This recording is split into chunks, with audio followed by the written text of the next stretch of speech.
Performance appraisal. What is performance appraisal? It refers to a systematic description and review of an individual's job performance. Why measure performance? It allows management to specify what must be done and to combine feedback with goal setting. Employee cannot improve on what he is supposed to do without the necessary data before and after to see if performance is actually improving. Objectives of performance appraisal. It provides information for promotion, transfer, demotion, layoff, discharge, and salary decision. Performance indicators. Quality, timeliness, cost-effectiveness, absenteeism or tardiness, creativity, adherence to policy, gossiping, personal appearance. Performance criteria. Relevance, reliability, freedom from contamination. Who should evaluate performance? Manager, supervisor, appraisal. The supervisor or the manager has the legitimate authority to evaluate subordinates. They are in the best position to observe employees. Self-appraisal. Employee appraises his own performance by comparing the self-appraisal to management's review. Subordinates appraisal. Subordinates know better than anyone else whether leadership is good or bad. Peer appraisal. Coworkers are most familiar with an employee's performance. Customer or supplier. Customers, vendors, or suppliers can be potential evaluators.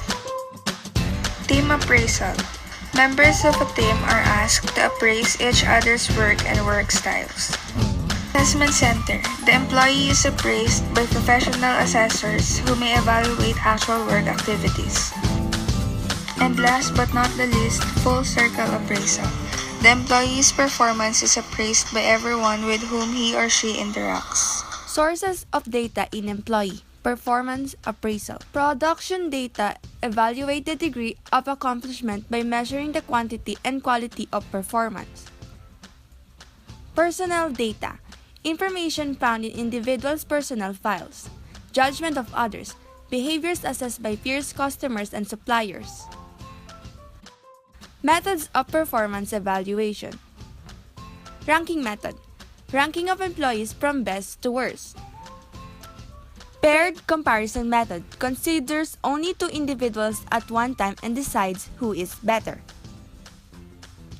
Forced distribution method refers to forced ranking when the rate is asked to rate employees in fixed distribution of categories. Individual evaluation methods. Critical incident method requires raters to write down positive and negative performance behavior of employees. Next is checklist and weighted checklist method.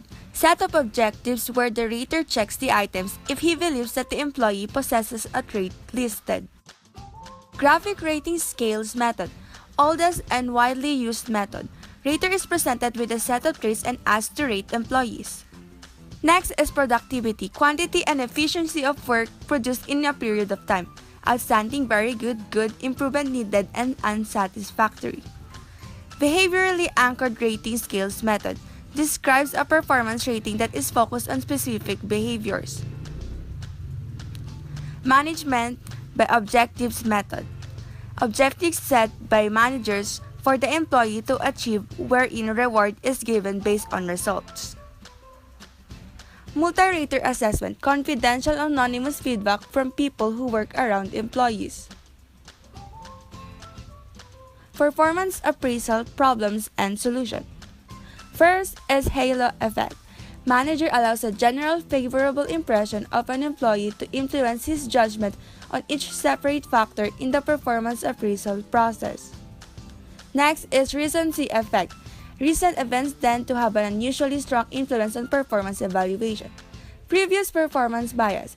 Employees who has performed well in the distant past is assumed to be acceptable in the recent past also. Next, leniency Harshness, strictness, errors. Some managers tend to give mostly favorable ratings, while others tend to evaluate the same performance level unfavorably. Central tendency. Manager rates all employees as average by choosing the middle rating. Next is carelessness. Managers make quick guesses based on first impression of an employee's performance. Lastly is bias. Individual differences among rates in terms of characteristics like age or race. Performance evaluating process is composed of goal setting, performance standard setting, information dissemination, actual performance measurement, feedback evaluation result, rewarding exemplary performance, and lastly, correcting substandard performance. Goal setting is defined as aligning and tracking these goals through actions and results that are critical to greater business execution and as a result, greater success. Next is performance standard setting. Selecting performance criteria comes down to one thing, determining how you will know if a job is being done. Information dissemination, subset of information management with a supporting infrastructure that addresses awareness, access, and delivery of information. Actual performance measurement.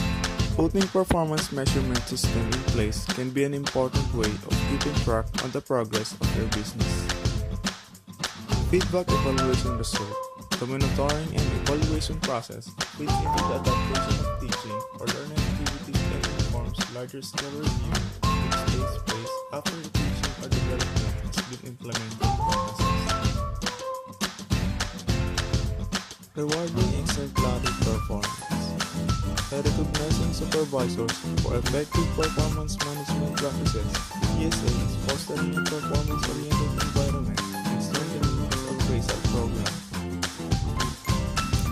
Correcting substandard performance. Isolate the real problem of the employee and then handle the specific situation. You then have a good chance of turning poor performance into a valuable productivity. Feedback interview. It may include review of overall progress, discussion of problems that were encountered, discussion of sources of ineffective performance, agreement how performance can be improved, discussion on how current performance fits with longer career goals, and lastly, specific action plans for the coming year and how to reach short and long-term objectives.